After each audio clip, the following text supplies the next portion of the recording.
You're listening to the Deadly Uncle Podcast, a safe space for Deadly Uncle conversations. On season 2, we have Daryl, a good friend of mine that I've met through the music scene here on season 2 of the Deadly Uncle Podcast. This man is a man of many talents, but he also is somebody who helps in the community. He's played harmonica, for me, jamming with me, and him and his wife do wonderful community work. Not only in Treaty 8, but their work affects all of Turtle Island, and so just give us a little bit of an intro on where you're from, your full name, and the tribe that you reside. All right. Yeah, my name is Daryl Auger. I'm from Big Stone Cree Nation, and that's in northern Alberta. It's in Wabasca. The hamlet is called Wabasca, but when I introduce myself, I use Big Stone Cree Nation because at the end of the day, I'm a member first, right? So, and I grew up there most of my life. Grew up there, went to high school, played some volleyball, a lot of sports up there. Keep busy, keep out of trouble. But music, always a part of my life since I was a young guy. My grandfather played fiddle and guitar.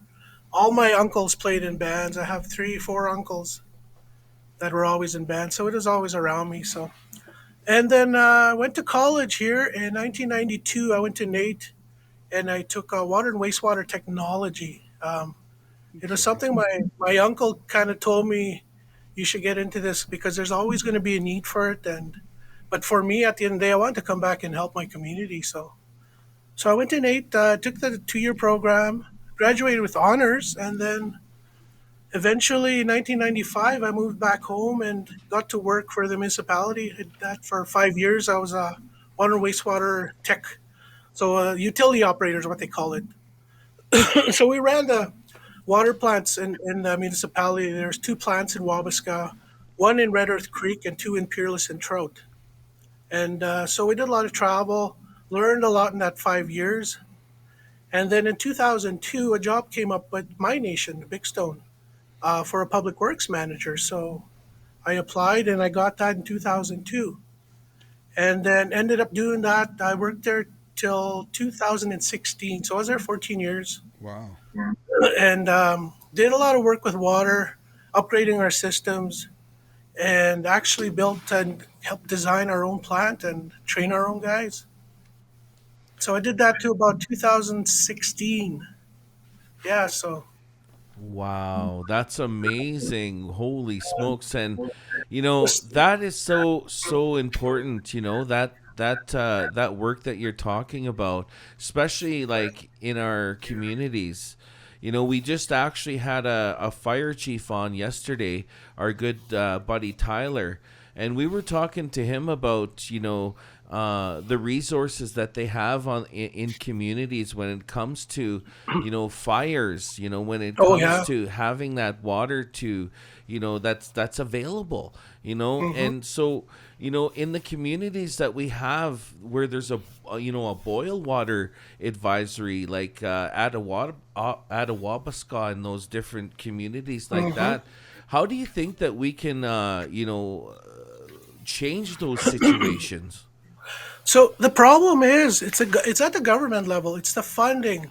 It's the capacity for the nations to grow and train their own people, right? So the issues I had, like when I was with the municipality, we had our budget was I can't say it was like unlimited, but whatever we wanted at the municipality level, we got because the province and government supported it. But when it comes to the nation level, you're under cap funding. You're only allocated so much money a year to do the operations. In fact, a lot of operators aren't even identified in the funding. And there's so much of that stuff going on. So with all the nations and what I see are when I visit the other nations, so I see cookie cutter plants, which are just generic water plants, right? They're not tailored to the water that you actually treating at the region level, because every region is different. Every water source is different, surface water or even subsurface water. So there's so much of these issues going on. So when I finished at Big Stone, it was time for me to move on, and I wanted to help in other ways, help other nations, right? But when I was with Big Stone Cree Nation for all those years, I also picked up a lot of training, on hand training with emergency management, infrastructure development for our nation. So I was started getting more titles as I worked. So I started out as the public works manager, and then I was the public works and safety and fire department director.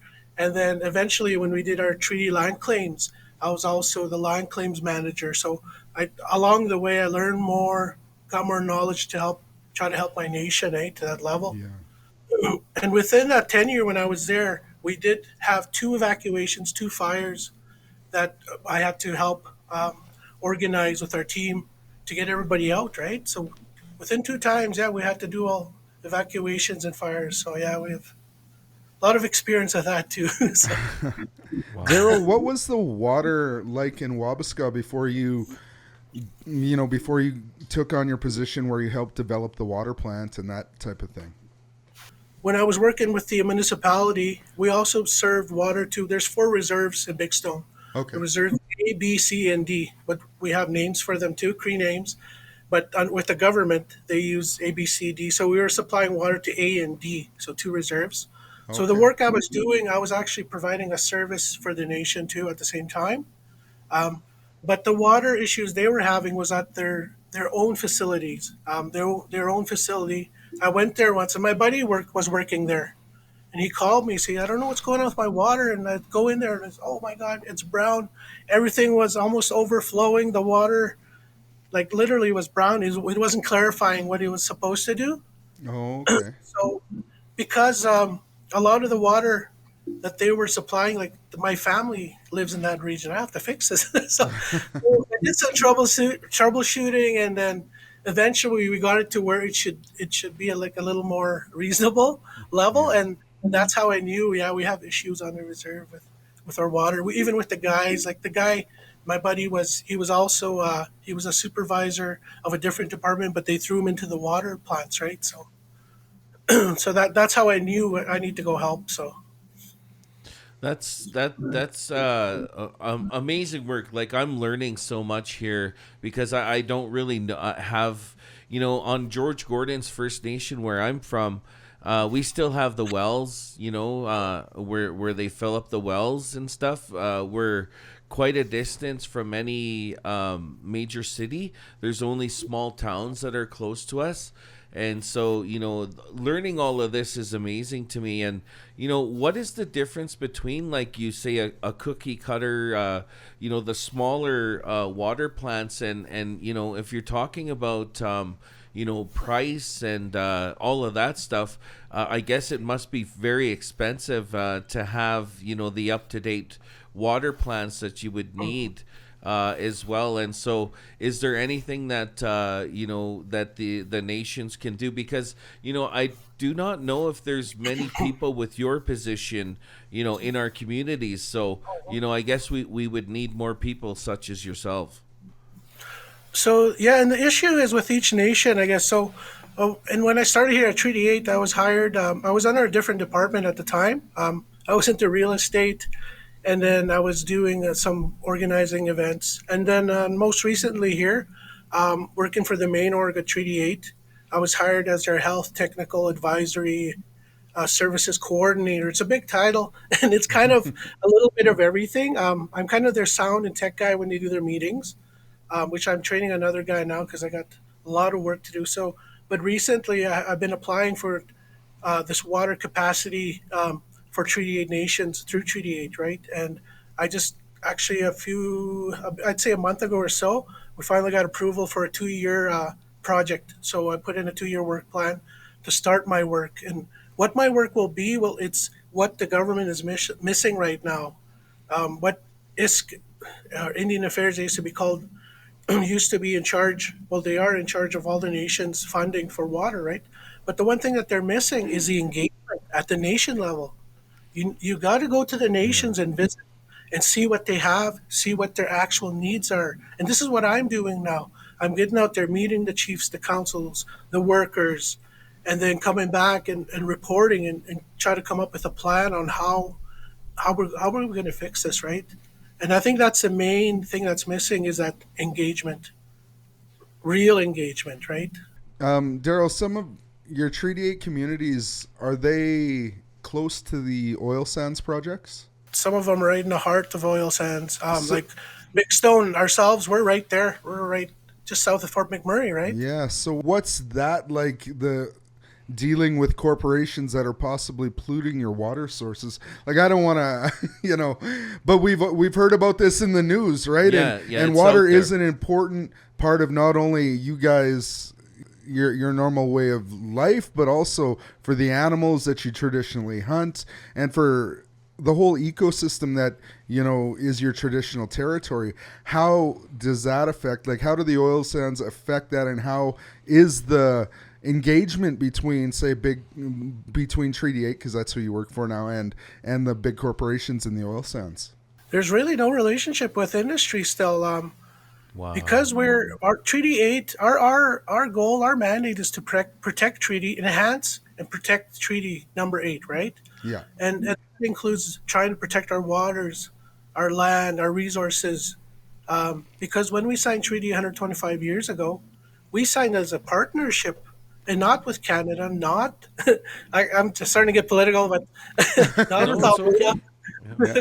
But we signed a treaty with the Crown as royalty, and we're considered royalty. A lot of people don't. There's no course for this. I know we do Treaty 101 that our ladies do, right? And this is part of that treaty is telling our own people that we're royalty at the end of the day. But we've been screwed over so many times. So now what we're doing at Treaty 8, we're building back that confidence again with our people. Even me, I've learned so much about treaty working at Treaty 8 that we could build laws, we could build our own codes, we could protect our water. So this is the kind of the work I'm doing right now with this 2-year project. It's actually going to be also gathering um, people like myself, elders, wise elders, water keepers, leadership. We're going to put together kind of a dream team, a committee slash advisory panel to start doing this work. We'll come up with the terms of reference, and then that's the first year of our planning. And then the next year is actually going out doing the engagement, hiring engineers on board to come and do the engagement and what we need to bring us up to where we need to be. So this is a fairly new project, and I'm excited to do this because this is my thing, right? So Yeah, no, and as Trent said, I'm not sure if you're a hunter or any of those things, but how has the oil refineries affected the land? so I'm a berry picker and I'm a hunter too. Hey, yeah, Well, your wife is probably a happy woman then. yeah. Jeez, I I don't seen know her. what to- She seems to be very. They seem to be very happy. That's Yes. good then. Yes. Jeez, that's a good man. No, I actually grew up. When I grew up with my dad and my grandfather in the bush, and that's how I actually learned about everything about how the life cycle works, how to treat our land, how to treat the animals. At the end of the day, nobody owns the land, but we're there. We have to protect it for it to provide for us. This is Yeah. what people need to understand. So what's happening out there now in the land? We're already seeing the moose aren't as bountiful as they used to be. The waters aren't clean as they used to be. I remember as a kid, even just going to school, there was a stream running through the muskeg, right? And we used to go play outside and just scoop water, drink, and we weren't worried about contamination. Nowadays, there's no way you can do that. There's Yeah. no way you could go out and drink some water. Even on the lake, we go skating, and my uncles would be playing hockey. They just dig a hole in the ice. That was our water. Drink that water. Nowadays, there's no way we would do that. There's so much pollution going on, not only with industry, but also the jet streams, the jets flying down, Yeah. precipitation coming from the from their that fuel exhaust, right? That's going into our ground. So, and this is some of the issues we're trying to bring forward because Alberta does all our testing on our waters, but what are they testing for? They're not testing for the petroleum pollutants that are in there. They're only testing what they think should be tested for, right? And one of the biggest problems right now with water, I'll get a little technical, is the chlorine we're adding to it. either chlorine gas or chlorine powder or chlorine concentrate. That chlorine is poison at the end of the day. So we're adding poison to treat the water, right? And there's long-term effects with chlorine with every reserve that we have. 80% right now of our reserves in Treaty 8 are all trucked in water, right? We don't have that many on the main line. So that's why we have so many boiled water advisories, because we have so much, there's more chance for contamination because you're taking the water out from the plant to the water truck and then from the water truck to the cisterns, right? So somewhere along the way, we're always getting that contamination because of that contact time, right? And Yeah. what happens with chlorine when it stays in the water too long, it reacts with inorganics in the water, and it releases THMs, trihalomethanes. These are cancer causing things. So when you over chlorinate, you'll see water going brown. That's that reaction that's happening, right? And it's always in the water. It's as long as we're using chlorine. So we're also looking into new alternative methods of treatment. The natural water treatment plants out right now out there are getting contaminated. That's the muskeg glands, right? All the surface water that we get coming up from the aquifers, that used to be our water plants. Now all those are contaminated because of industry, right? Our natural water treatment systems are all wrecked. Most of them, I don't know where else you could drink clean water. Do you think that more of our youth should maybe be investing into educations, into science and things like this, so we can learn how to take back our natural resources and how to better, make the water systems last for future generations? Do you think that's an important path for some people to take? I'm forever grateful for going to college, finishing school. My grandfather always used to tell me in the bush, he said, you need to go to school. He said, learn the white man ways and come back and help us, because times have changed and they're not going to come back to our old way of life. Right now, it's considered more of a hobby, I guess, to be hunting and fishing, even though a lot of people still use it for sustenance and for providing. But the government considers it a hobby for us, a recreation, which is not, right? Yeah.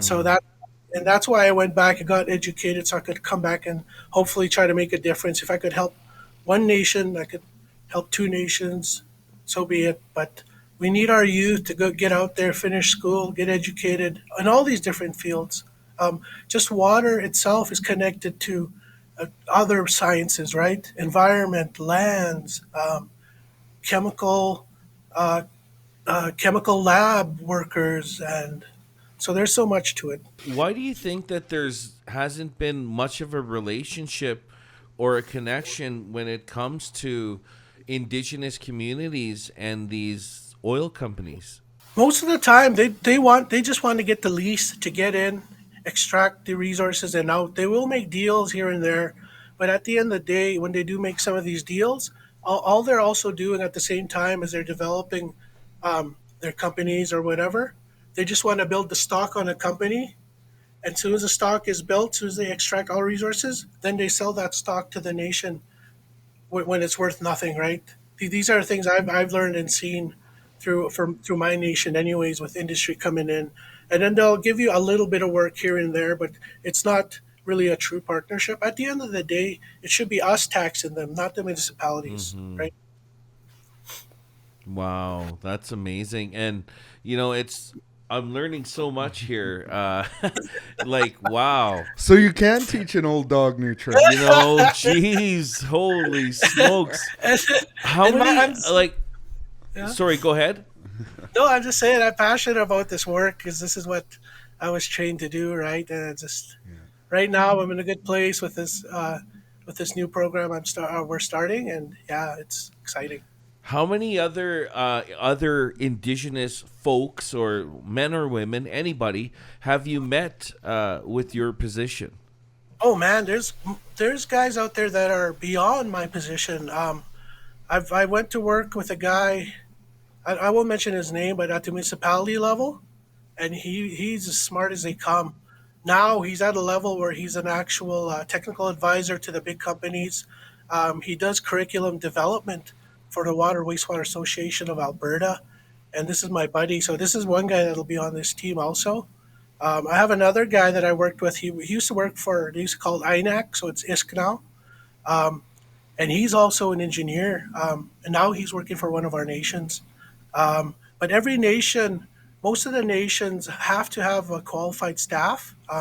There's a program that was started in 2002, maybe or so, called TSAG, Technical Services Advisory Group. So this is the group that they hire First Nations and they train First Nations to help other First Nations do the work that needs to be done. But the problem they have is capacity, right? Like there's only one, maybe two guys for Treaty 8 that they could do, that they have to do this work. Yeah. And Treaty 8 is like 23 nations, 24 nations. So there's so much work there and so much capacity that we need to get this work done. And I think that's the problem. And look at Canada wide, how many nations there are out there. And the ones that haven't that are worst off are the most isolated ones, right? So Mm-hmm. Manitoba, northern Quebec. I've been up there, and man, it's beautiful, it's pristine, but they're isolated, right? So they don't have the resources that we do, at least in northern Alberta region, anyways, to move forward. So for us, at least we have roads to get in, roads to bring in the crews, the work to get the work done, right? Yeah. Up there, what do you do? And even up there, the contamination is already affecting them, right? You worked for Big Stone Cree Nation, you said, for 14 years now. That had to be, it had to be a little stressful at times, right? Like you're in charge of the safety of the water for a whole nation. Now, what are some ways that you've learned to deal with stress over the years in your career? Like we like to talk about mental wellness especially for Indigenous men and boys. So if you could, share with us some things, some tools you use to how you deal with stress. Man, I have so many hobbies. It's not even funny, guys. Throughout the years, because like you said, it's stressful. When you're a certified operator, and I was up to a level 3, which is one of the highest levels you can get, right? But with that certification comes responsibility to do your job and to do your job right? So you hear about these boil advisories now that the nations are getting this money. Um, well, fortunately, that we never had one more than a month long. Right? A year long is a long time to have a boiled water advisory, but for us, I'm really fortunate, and I'm really glad that we didn't have that. But at the end of the day, that license that you do get, that responsibility is on you and your license if you don't do your job. Right? So, and then we talk about stress.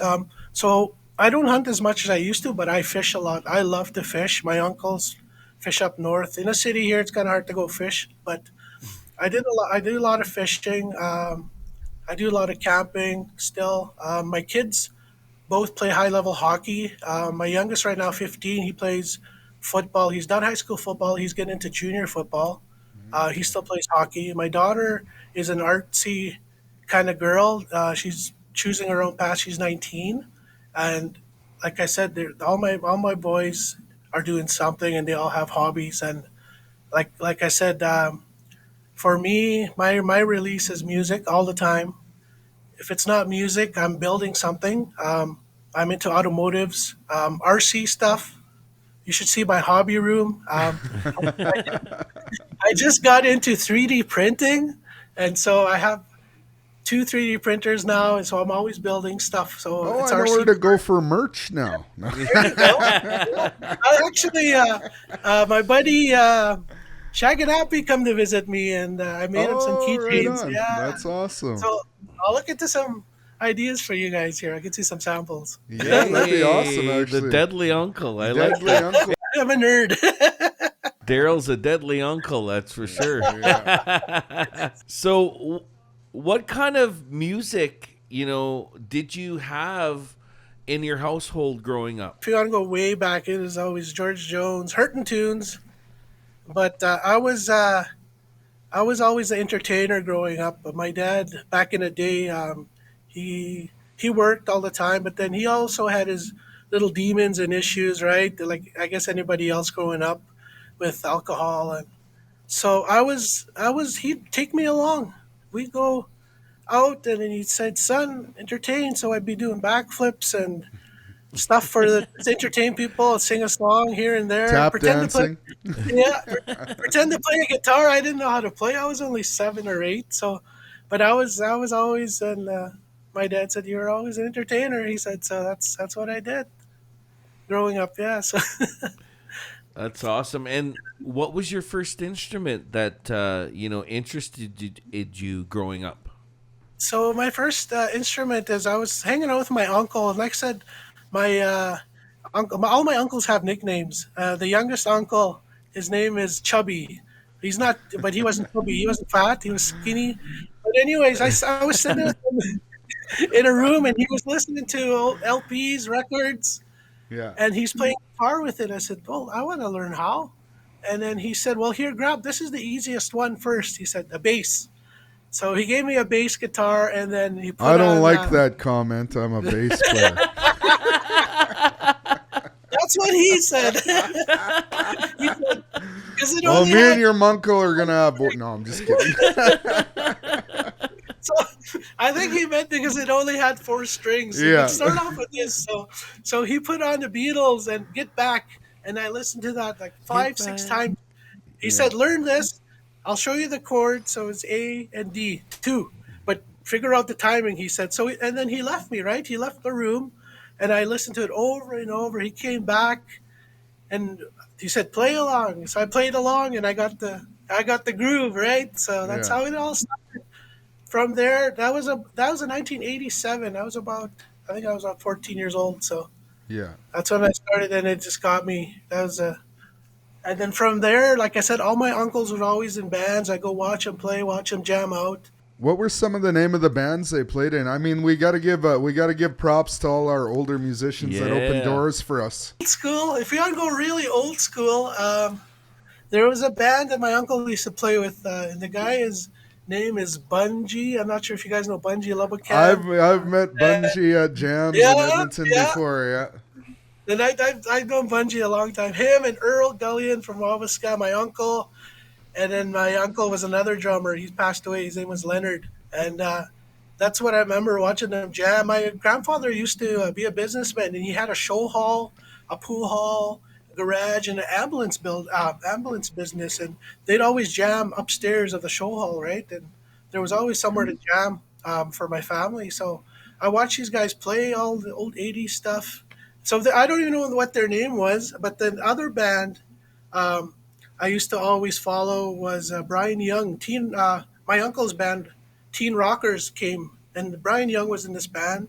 My uncle Robert, his nickname's Kapoor, was in that band. Richard Bigstone, Larry Yelleney, my buddy. So that was one of my first influences was watching some of these guys, Teen Rockers and Star Seekers was the Yeah. other band. Not sure if you ever heard of the Star Seekers.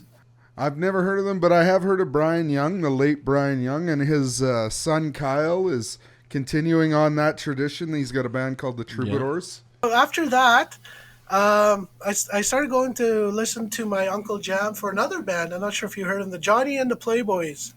So we're gonna go way back. Nope, but old I school. like that name. I want to like be a that. Playboy. And the logo they had was an actual Playboy bunny. Oh yeah, yeah. So I went to go listen to them, and then I all of a sudden I told them I want to try playing with you guys. So again I used to be a bass player, so I played bass for them, and then the odd we go to weddings and dances, and what would happen towards the end of the wedding and dance, one of the players would get kind of drunk and not be able to play. So that's when I started filling in on the drums. I'd be playing, or the bass, or a little bit of guitar, right? Yeah. So finally, I got to start playing with them full time, but they needed a lead guitar player. So, and I haven't ever played lead, but one of my buddies, close buddies, I'm not sure if you know Leroy Cardinal, um, a deadly guitar player, Joanna's cousin actually. Oh, what? Leroy yeah. Cardinal. Leroy Cardinal, he went to the Guitar Institute in L.A. at one time, eh? And then when he came back, he's the one that introduced me to blues, Stevie Ray Vaughan, all this music, and he taught me one scale the first time, eh? Was just a standard scale, and then he taught me a blues scale. And he says, "That's all you need to know, brother." He said, "Learn these scales. You can play anything." So when I started playing with the band, that's all I did: play the scales, and it would work like a cheat sheet, I guess. Well, your community is known actually for music, isn't that right? Like, there's Yeah, people.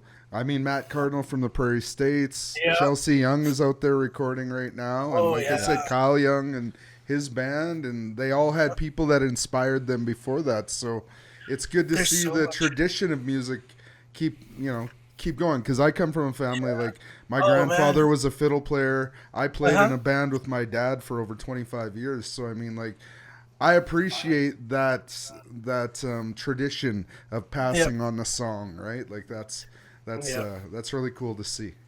No, it's so awesome. Like I said, so after playing with Johnny and the Ploy Boys, we got to travel, do weddings, a lot of stories, a lot of fun times, and then eventually the band kind of died down, and then I started my own band.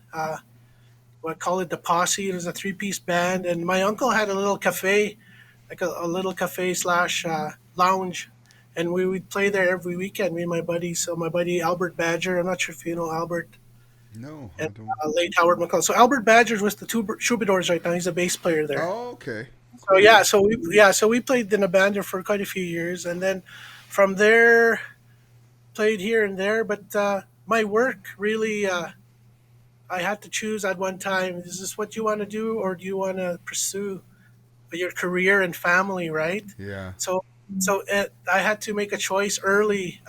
Because again, Brian had asked me to play with his band again, and his band was called Bad Timing at the time, right? yeah, And he had asked me, I need a bass player, and well, I had to talk to my wife because I know what it takes to play music every night. You have to give it 100%, right? So at that time, I said, no, I gotta do this. I gotta do my work and take care of my family and career because I know what it takes to the music business, man. Yeah, it's got to be yeah. it's a commitment, and for you two that are still doing it, I have take my hat off to you guys, man. It's Well, a I'm not married, so well, there you go. And you know what? One of my buddies said, he said, if I were you, I would have chose music and left the wife. He said, oh, well, that's he's, what I was gonna say. I've heard a lot of people say that their wives made them choose, not their job. You did it the right way. I Yeah. took it out. Yeah, you're like, my job, I had to choose my career. You Yeah, didn't say nothing about your wife. You are no, a no, well trained man. I chose a career. And, yeah, but then, like I said, throughout the years, I still did some here and there. Like we talked about Matthew a bit, and his Yeah. early years, he was in bands with some young guys, right? And I actually got to tour and travel with him quite a bit. I was their sound guy, fill-in bass guy, and we got to go up north, Yellowknife, up in the Yukon, and actually went to the Aboriginal Music Awards back, might have been 2010 or so, All and right. so they were nominated for best rock album, and they got to do the red carpet and meet and greet stuff in Winnipeg, and that's where we met Shane Yellowbird and all the upcoming artists, the late Shane Yellowbird and a bunch of artists that time. Yeah. And I think what really got Matthew interested in that in the music, having that opportunity to do that stuff, right? And then came back, and then yeah, he just kept at her. So That's awesome. That's amazing. And how important do you think is it for the next generation to, keep music alive? And second question, have you enjoyed yourself at some of the jams in Edmonton? those are my dream times, getting to jam with you and all these folks. I'll talk a little bit about the jam we had last summer with the evacuees. Right, Yeah. that was a dream come true for me because we got a phone call. My wife got a phone call from one of the elders from Enoch and said, "I know your husband jams and he's got jamming buddies. Does he want to put something together for the evacuees?" This was like a week before, I think. So we put the call out. Within 2 hours, we filled the venue. 27 musicians, three bands. It was crazy. Yeah, that That was was an amazing time. That was fun, fun, fun. That was, yeah. It wasn't like you said. It's a dream, right? Well, they Oh, it did was that a great. few weekends in a row because I played with Yeah. Leanne, and then the following weekend, I think after you guys at the Yeah. venue, it was fun. Just amazing. And I remember like I was coming from a different show, and so I just got into Edmonton, and like literally I got to the venue, and 5 minutes later I was on stage. So Right on. thank you Yeah. for still having me. Yeah, I had to make a schedule. I was kind of like the stage manager, and then I got to join the bands once in a while. I got to play some keys in there and some Yeah, we harp, of had a course. great time. I had a Yeah, blast. yeah, Yeah, and yeah, it was awesome. And before the show, we actually got to meet in the backstage. But they also let us use the green room, and they had snacks, and they were treated us really good. And I was impressed with the turnout. Like the guys were all on cloud nine. All the musicians that showed up, it was like unreal. And then we got to meet the chief from Enoch, and then he brought in Evander Kane for a meet and greet, which was a surprise. That was pretty cool. Yeah. yeah. That was amazing. So how about for Edmonton, like the jams inside Edmonton? Have you ever went and checked out some of those? No, not really. I went to Blues on White maybe 2 years ago, and I had a blast. I got to do actually almost a whole set, just jamming out with the musicians there. Got to meet and greet a lot of people, a lot of yeah. But really, music for me, it's more of I'll take it when I can.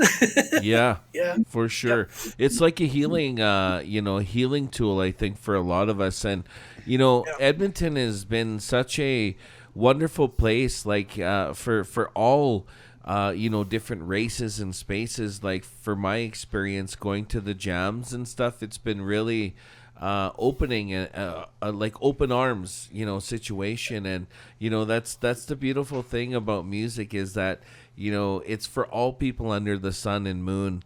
And I think it's just an amazing place that we have in Edmonton and in Alberta as well. for sure. Like this summer for me, I think more than anything, I got to meet more people.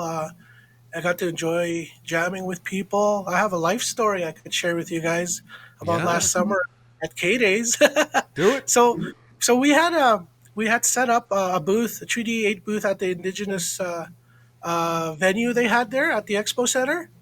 So I was there for work actually, but then they had the stage up there, right? So they had for all Indigenous performers every day. Then I got a call from. Do you guys know Chucky Beaver? Yes, I Well, do. another awesome musician, and his guitar player backed out, so I got to do a couple of his shows with him. So I got to jam out and play some harp and some guitar for him, and then I ended up doing. I ended up meeting George Leach at the venue. He was walking around, and then I said, "Hey George, how's it going?" He said, "Good, brother." And then yeah, and I told him, "Can I get a selfie?" He said, "Yeah." He said, and I brought up my little harp, and we did a selfie. And he said, "You play?" Dabble. I said, and then he says, "Okay, well, I'm doing a show this evening. I'm gonna call you up on my fourth song." He said, "Come check it out." I said, "Oh, for sure." Yeah. So sure enough, I show up, watch a show, and then he calls me up, and we jam out. Man, what a awesome time! That's awesome. I was on cloud nine, man. I could because when you play harp, you got to breathe properly. I just couldn't breathe. I was just, Yeah, George is a I awesome was buddy of starstruck, mine. man. Yeah, like, geez, But wonderful talent.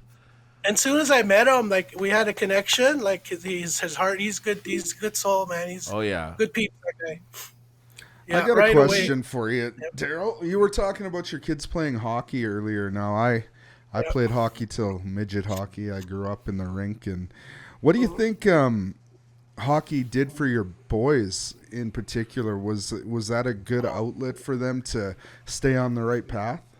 Oh, for sure.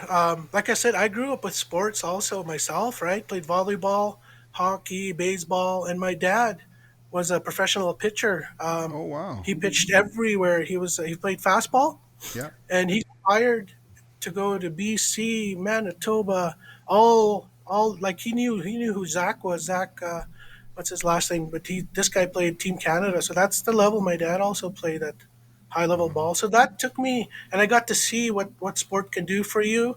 Um, and for him, I think it was an escape for him too, right? Because it was Yeah. a healthy something for him to do healthy. So for my kids and myself, it actually the team bonding part of it was something that I really learned, and I think really set me on the right path.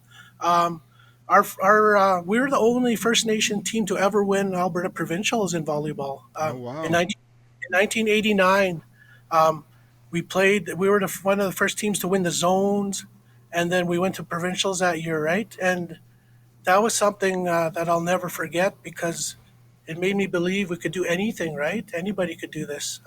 And us, the core group of volleyball players on that team, are now also successful uh, businessmen, or they have successful lives as a result, I think.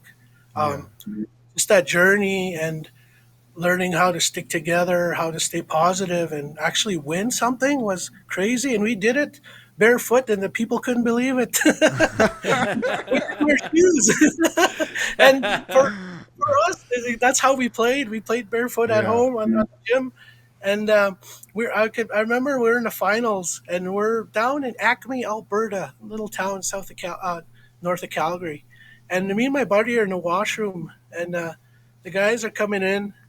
The white guys from the other team are coming in, and you could hear him talking. You see the Indians play? He says, "Yeah, man, they're pretty good, and they're not even wearing shoes." I said, "Yeah."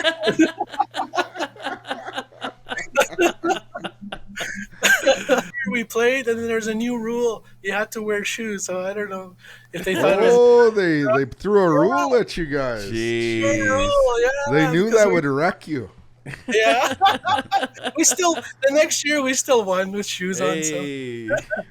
Well, But, I think you're right about sports because I played lots of sports when I was a kid. I played organized lacrosse, I played soccer, I played hockey, and I played high school and bantam football. And being a part of a team was always, and I may not look like it now, but but being a part of a team actually taught me a lot about life because, taught me about how other people rely on you to get something done. Like it's not all about yourself. It really actually teaches you as a younger kid that, being a part of a team is like really being a part of a community, being a part of a job. It teaches you how to succeed in life, like you said. So I'm grateful that my parents found the money. I mean, we were poor growing up, but between my grandparents and my parents, they always found money for me to play sports, and I'm very grateful for that. I'm the same way too, and that's the reason why actually we moved to Edmonton was to give more opportunity for our kids. So I have three kids. The youngest is 16, and then I have a 20-year-old daughter, and then my oldest is 27.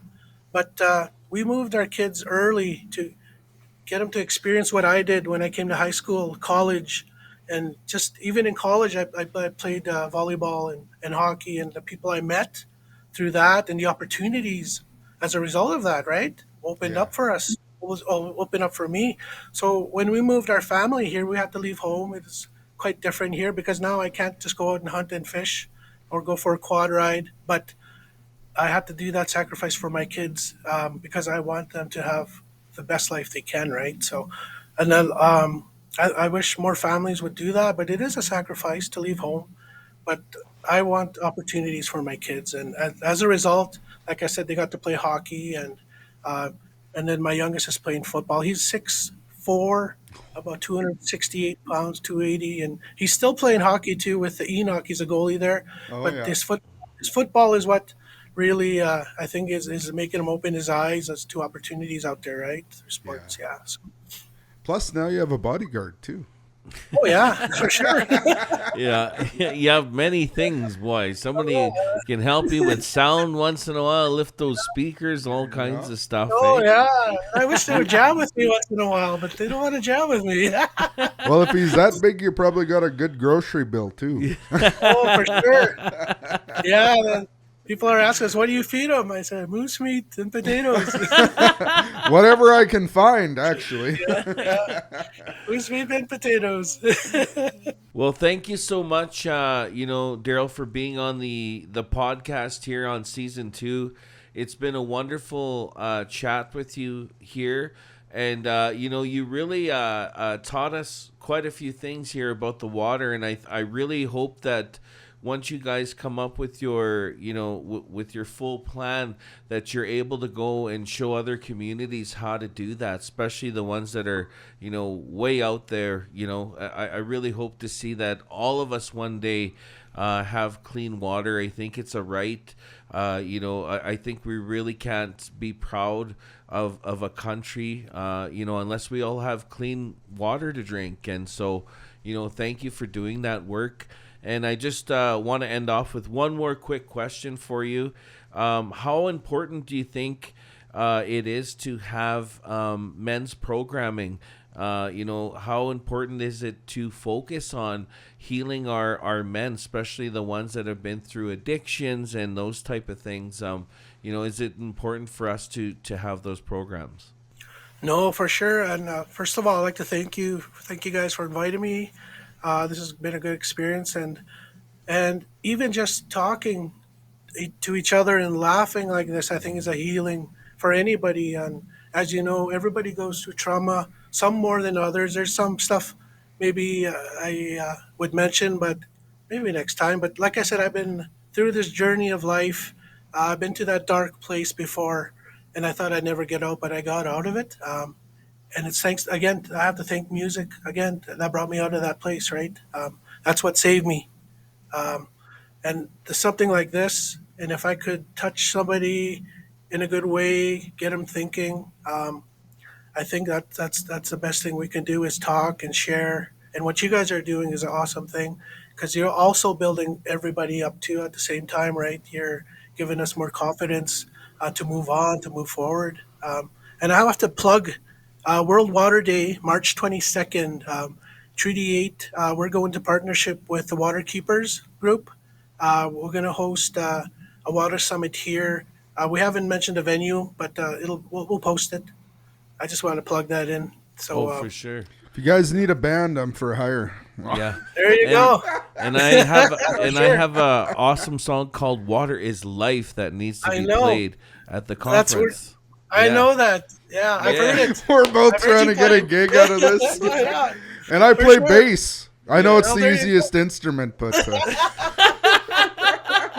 For sure. So yeah, no, that's awesome, and you guys also inspired me to try something I want to do, and I have to make time for. I've been talking about for about a year with my buddies, musician buddies, and I mentioned to you, I think right now and I watched a show. It's called Live at Daryl's House. I love that That's show. what I want to do that. I want to invite guys like yourselves, have a one-on-one, talk about music, and jam, play a song, whatever. And jam out and then post it and share, right? So that's a great idea. I just got to get on it. So this is where I'm trying to have it. This is my little studio back here, or my little jam area. Yeah. Nice. Perfect. So, but You got everything you need, brother. You got a camera. You got all the stuff. Just do it. That's what I say. Yeah. Just do it. I just got to make time. But like I said, I have too many hobbies, man. I'm also restoring a 1970 Pontiac Le Mans as we speak. Nice. And I have all this 3D printing stuff, and my RC stuff is actually a big thing too. I'm actually building RC snowmobiles on my 3D printer and driving them. I have 3 of them already. So Wow. I got those hobbies. It's crazy, and I need those hobbies. So Well, Daryl, you're definitely a deadly uncle. there. We go. Thank you so much, man. You're listening to the Deadly Uncle Podcast. A safe space for Deadly Uncle conversations. Coming up on the Deadly Uncle Podcast. I realized at 6 years sober, I spent my whole life running from me being Indian. I look back, I never wanted to talk to First Nations people, Indian people. I didn't want them to talk to me. When somebody would say, "You don't seem like a normal Indian," I took that as a badge of honor. And basically what I was doing was running away from who I was.